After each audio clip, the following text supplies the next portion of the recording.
Hi everybody, it's Sandy, and today I've got a video for you on Craftaboard. It's a product that's made by Ellen Hutson, so it's the only place you can get it, and it's really cool. It's like chipboard but softer. It's got a white core instead of the brown core, and it does some really unique things. So I did a card today with a whole bunch of different techniques that you can use with Craftaboard, and let's get started. So here is the Craftaboard. I have the 6 by 12 pieces. It also comes in 12 by 12. You can see it's kind of thick and it's very pliable. It has a grayish color to it. It's not completely white, but it's really fun to work with. I'm going to use the Mod Flower background die from Poppy Stamps, the Trendy Trees die from Memory Box, and my Savvy Love die.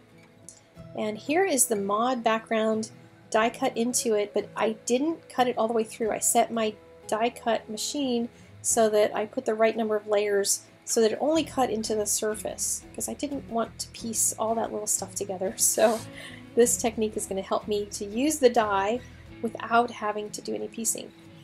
I'm going to use some distress inks and my mini distress tool. I'm going to start off with some mustard seed, and I'm going to put this yellow ink all over the surface of this. Now, you're not supposed to use liquid mediums on this because it kind of pills up a bit, and if you tried coloring on it to any great extent, you would see that. But I'm going to use the fact that it does that, that it has that effect, to create some really cool distress looks on this. I'm rubbing the ink on, and I'm not pressing really hard, but you can play around with how much to press in order to get it into those cracks without getting it too far in and getting a whole lot of pilling. And you can tell that there's some areas that are darker than others. That's where the die has already roughed up the surface of the paper, and you're getting like even more intense color because it's got more stuff that's pulling the ink color into it, because it's a really soft surface. I'm going to add some picked raspberry to it, and I'm starting really light with the touch and just letting it sit on the surface. And you can press harder and get more color in there. You can use all different kinds of color combinations, which would be really fun. But I'm just going to try to let this be kind of some soft picked raspberry on top of the yellow so that the shapes really shine through and it stays a really nice fall color combination. So I'm going to go around the edges as well, and now I'm going to speed it up because you get the idea of what I'm doing. And it's really fun to watch the design come to life without having to piece the whole dang thing together, because that would be a pain in the tuchus, wouldn't it? So now I'm just doing a little final touches and figuring out which side is the top, which side is going to look the best with the rest of the card that I have coming up. So this is the Trendy Trees from Memory Box, and I cut them so the bottom edge didn't cut. Let me show you quickly how I did that. It's a partial die cut technique that I learned from Jennifer McGuire. And this is where you line up the piece that you don't want to cut. So I have the ends of the trees hanging off the plate. And what you'll see here when you put the other plate on is that there's going to be pressure across the place where the plates are. Right here, there's going to be pressure, so that will cut. There's no pressure out here, so that's not going to cut, and you're going to end up with something like this. So I will cut the edges with my scissors. You can certainly use a knife and a ruler and make it all nice and straight, but I figured since I'm doing all this distressing, I'm going to just let it be a little bit on the looser side, and I'm going to use a craft knife to cut the rest of the whole pieces in between all the trees. And this cuts really easily. It's super easy to cut through the Craftaboard and then pop it out. It's just, you got to be real gentle with it because it is it's a very soft and pliable material. Now to color my trees. I noticed that the one big tree is the right size for this ink applicator tool, this little mini blending distress tool thingy mabob. And so that was great, but what happens when I get to the smaller trees? Well, I made a little mask for myself. And I just put that over top and then twisted to apply the ink. You could certainly make little trees like this doing that just on paper without even the die, because it would make cute little trees. And now I'm going to use the picked raspberry for the other three and just mask them out.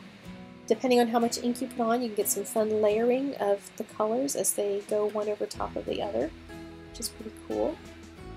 Just spin the tool, and it gives you both texture and color at the same time, which is a whole lot of fun. So here's the very last tree. Get that all finished, and then we're going to work on the ground.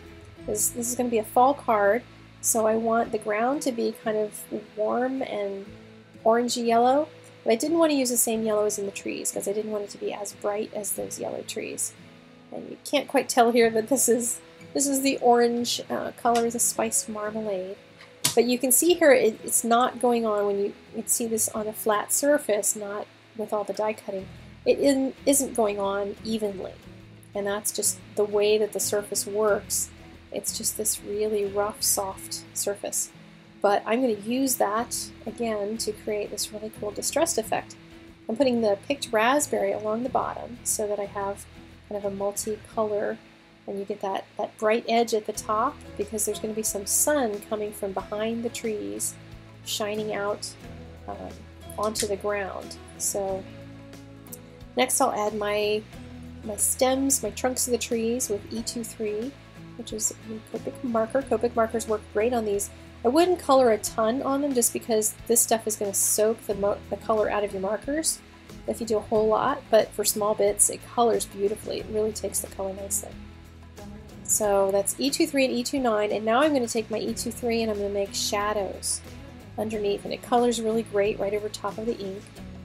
And the shadow on the left tree is going to go out toward the left. On the right tree it's going to go out toward the right. So you get that sort of sense that there's a sun in the middle and all of those shadows go out different directions. And you know how when you have really long shadows, especially in the fall and winter time, the shadows get really stretched and the tree tops get really giant in their shadows. So that's kind of what I'm going for here with the picked raspberry. And you can't really see it on the video, but it was super bright. So I took some vintage photo and I tapped a little bit of that on as well, just to dull it down a little bit so it wasn't like screamy crazy bright. And it does dry back a little bit, and it'll soften up the color some as it dries. Now if you've ever tried to glue anything onto something that has distressing, and especially with this Craftaboard surface that's so soft, I was experimenting with what kind of stuff will adhere really well to it, and these power tabs from Tombow, which I love, work really great. They're low profile, but they're super, super sticky, and they hold really well onto both sides of the surface. So there's the scene, and now I just want to add my sentiment, and I die cut it out of the Craftaboard, and I probably should have started coloring it before I removed it from the piece I die cut it out of, but I didn't do that, so I'm fighting with the little pieces and trying to color them, but it colors really nicely on there. I'm doing it on both sides, the front and the back, so that I can kind of color those white edges and just touching up a few of those. And then I got out my matte multi-medium that I'm using for my adhesive, so I'm just putting a few dabs of that on there and then smushing it around with my finger a little bit and tapping it on so that it will stick to the card.